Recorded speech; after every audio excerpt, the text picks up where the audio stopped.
Hi hello నేను మీ అనుష. అర్ధనారీశ్వరి దేవాలయాలు ప్రపంచం మొత్తంలో చాలా తక్కువే ఉన్నాయని చెప్పుకోవచ్చు. ఎలా తక్కువ ఉన్నా కూడా ముందు శివుడు, తర్వాత వెనకాల పార్వతీదేవిని పెట్టి పూజించే దేవాలయాలు అయితే మనం చూసాం. కానీ ఈ గుడిలో మాత్రం ఏకశిలపై సగభాగం పార్వతీదేవి, సగభాగం శివుడు ఉండి చూడడం ఇదే ప్రత్యేకత. ఇది ఎక్కడ ఉంది అనుకుంటే మన తెలంగాణలో, మన హైదరాబాద్లోనే ఉంది. హైటెక్ సిటీ నుంచి 2 కిలోమీటర్స్ దూరంలోనే డిస్టెన్స్లో కొత్తగూడ అనే ఏరియాలో ఈ దేవాలయం నిర్మాణం జరిగింది.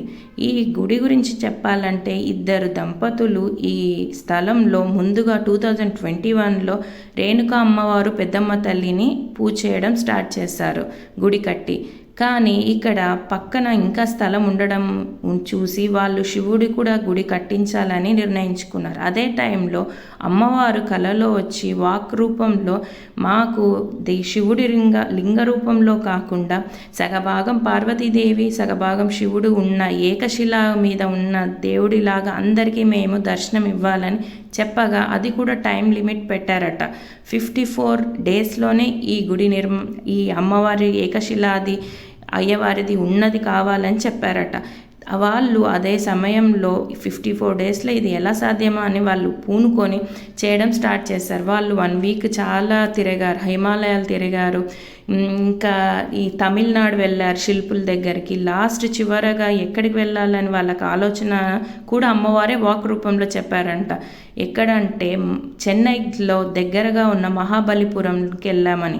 అక్కడ ఒక శిల్పి ఈ అర్ధనారీశ్వరి దేవుణ్ణి ఎలా చెక్కాలో తెలియలేదంట అతనికి. ఎందుకంటే ఒక మెజర్మెంట్ ఏమీ లేదు, కానీ చేయాలి. కానీ దేవుడే సంకల్పం, ఆ దేవుణ్ణి అనుకొని ఆ శిల్పి స్టార్ట్ చేశాడంట. ఆ శిల్పి స్టార్ట్ చేసి అది కూడా ఎన్ని ఫీట్లో అని అడిగితే 9 ఫీట్లో అమ్మవారు అయ్యవారు ఉండాలి అని చెప్పగా ఆ శిల్పి ఎంతో కష్టపడి, ఎన్నో బాధతో, కష్టంతో దేవుని మీద భారం వేసి ఆ శిల్పి చెక్కేశాడంట. చూడండి ఎంత చక్కగా చేశారో. ఈ గుడిలో మనకు అమ్మవారు అయ్యవారు దర్శనం చేసుకున్న తర్వాత మన మనసు అయితే ఎంత ప్రశాంతంగా ఉంటుందంటే మనకైతే చాలా బాగా అనిపిస్తుందండి.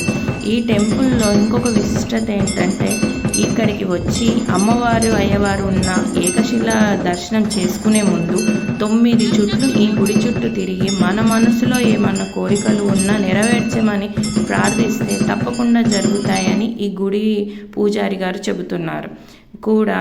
ఇంకా చెప్పాలంటే ఇక్కడ చాలా బాగా అసలు దేవాలయం కట్టమైన విధానం అయితే చాలా బాగుందండి. మన మనసుకు అయితే 2 కళ్ళు చాలవండి చూడడానికి. వస్తూ ఉంటే అసలు ఏదో వదిలేసి వచ్చినట్టుగా అనిపిస్తూ ఉంటుంది ఈ దేవాలయాన్ని. ఇదే అండి అర్ధనారీశ్వర